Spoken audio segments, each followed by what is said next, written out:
there's a few titles that get the amount of hype that Final Fantasy VII does, but not a whole lot. Now, the reason Final Fantasy gets so much attention is because it really is one of the reasons that the RPG genre became accepted in the Western audience, Western market, I guess I would say. When it came out back in the 90s, I had a PlayStation, and that PlayStation stayed on for quite a long time. Basically, I would play the game. If I was at home, Final Fantasy VII was on, and I was playing it.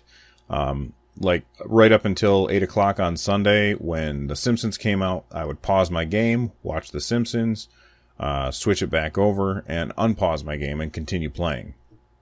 So I'm a big fan of Final Fantasy VII. I bought it on the original PlayStation. I have it on my computer.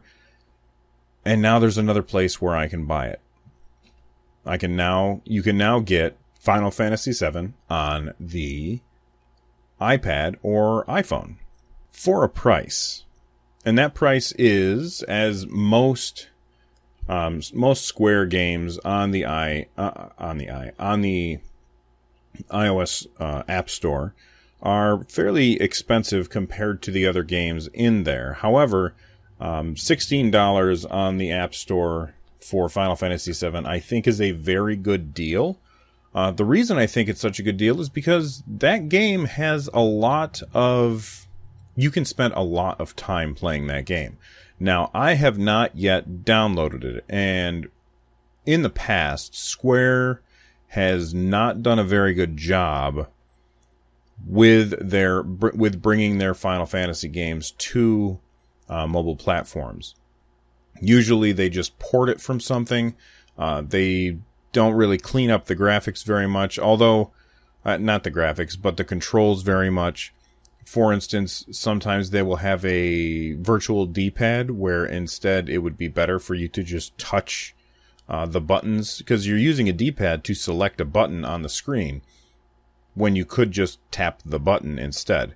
But that's only some of them. Others they've taken great care into fixing.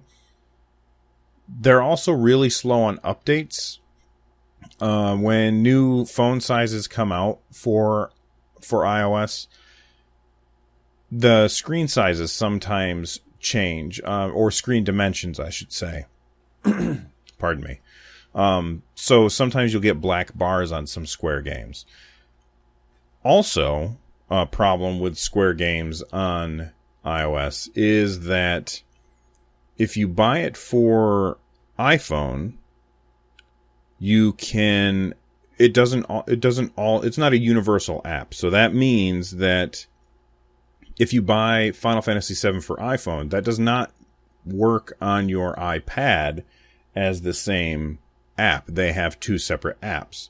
Now, you can use it on your iPad, I'm sure, and it'll probably blow it up to fill it in, but that doesn't always look very good. And it always kind of bothers me when Square, who put out these games on iOS and don't make it a universal app so that it doesn't matter, I own the game, it shouldn't matter what device I'm playing it on. I should just still own the game. I shouldn't have to buy it twice. That being said, Final Fantasy VII now available on iOS.